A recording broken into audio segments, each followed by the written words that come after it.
This is Boomer Life on CL 650. Money, money, money. Must be funny in the rich man's world. Hi, Peter Shadd here on Boomer Life. Are you where you want to be financially? A well-thought-out plan is the integral part of building the life you want for yourself and your family. Financial security makes all the difference. And today we're going to talk about your financial pressure points and how to stress test your financial plan with Jim Doyle, Senior Financial Consultant with Investors Group Financial Services, Inc. Jim's been helping people rediscover confidence in their financial futures for 27 years with strong credentials to back up the advice. CFP, CLU, TEP, CDFA, CIWM. And we want to talk about asset allocation decisions as we were covering just before we paused there. Especially important for those of us close to retirement who have already retired perhaps as well. Jim, why is it so important to keep a close eye on asset allocation? In retirement, we head into spend mode and capital preservation mode.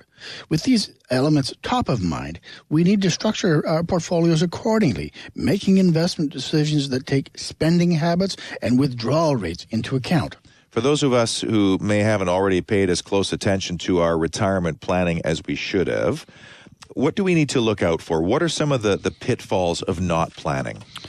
Well, it depends on your individual circumstances. But for the purposes of this discussion, I think we'll focus on returns.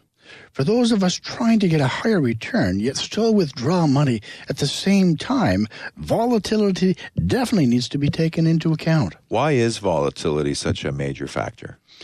At the end of the day, it really does pay to be careful when withdrawing money during periods of volatility, because it might have to cash in more shares in order to take out a certain amount of money. The more shares you take out impacts your ability to earn a long-term return, especially when you're losing money with this decision, because you have to take out more shares to get the same amount of money. And it takes shares to make the money. The more shares you have, the more money you make. I know that's a bit simplistic, but if you take out too many shares in order to finance your lifestyle, you could be hurting yourself long-term when the market recovers.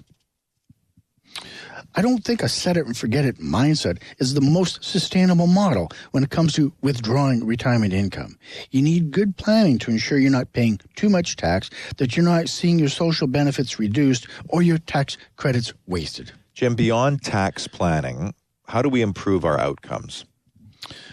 Well, managing return expectations, managing your withdrawal expectations, and meet with your advisor on a regular basis. Good point. How often should we be meeting with our advisors? Well, I'm probably going to suggest sit down with your advisor annually, or more often if your circumstances change, but maybe twice a year depending on how close you are to retirement. What would you recommend to actually review with your advisor? Well, determine what's on your retirement horizon. Review your current holdings and the risk you're taking to get a return, and anticipate your maximum annual withdrawal percentage. What's the best tip you can give when it comes to helping us manage our expectations? Manage your expectation by keeping a lower target in mind when it comes to returns. Plan to worry less and work with an experienced advisor who can help you realistically manage your expectations. If anything we've talked about is resonating with you, call Jim Doyle and his team at 604-682-5431. That's 604-682-5431. What are some other things you do to help clients breathe a little easier, Jim? My role as an advisor is to help you find the right mix of sacrifice and reward that creates a comfortable lifestyle. The biggest source of comfort I can offer as an advisor comes from having the ability to stress test your financial plan. Test it, try it, okay? It's invaluable to have some idea of how your financial strategies and assumptions will perform under various scenarios before you actually experience the scenario. Well, who wants to cut back on lifestyle, whether it's now or in retirement? By far, the largest financial goals many clients in the practice that we work with is financing a certain standard of living during their retirement years and maintaining that certain lifestyle.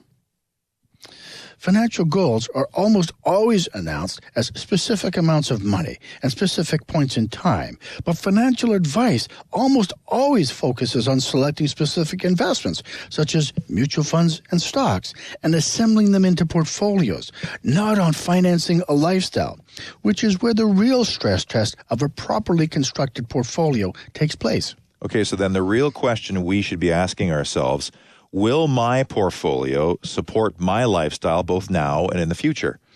As an advisor, I'm here to help you reach your goals and achieve and attain the lifestyle you want. When it comes to your current relationship with your advisor, I think it's imperative to have conversations that place goals before product. Make sure your goals are in line with the product selection. Take the time to make sure that you're getting the most value for your time, money, and effort. When we talk about getting our financial house in order, here is some inspiration. At the end of this month, CIL 650 will be hosting new programming on this channel, and that means this show will be going off the air. So now is the time to call Jim Doyle, because he won't be here to remind you, and talk about how to make your money work for you. The telephone number is 604-682-5431. That's 604-682-5431. Let's talk about the benefits of, first of all, having a plan, and then B, stress testing that plan. Life is an evolution rather than a one-time event. It's made up of a chain of events. Therefore, your financial plan requires practical testing and continual adjustment. Stress testing your financial plan can help to fortify you against unpleasant surprises that sometimes come our way. An informed and experienced advisor can assist you with stress testing your financial plan by inputting various factors into a simulation that permits you to observe how your plan would perform in certain hypothetical scenarios. So what if you wanted to see how your plan would hold up if you increased your spending rate from, say, 5% to 6%? A great example. The simulation would show you how the rate at which your assets would be depleted by the increase, allowing you to determine whether or for how long such an increase in spending could be sustained.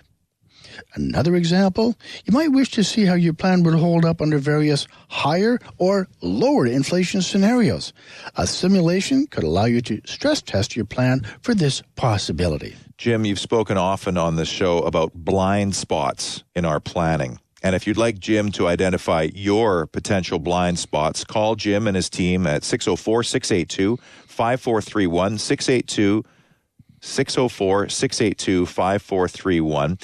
You've got access to an outstanding resource with 27 years of experience to help you regain your focus and your financial security. And let's carry on with finding that theme of finding your blind spots and what financial pressure points are.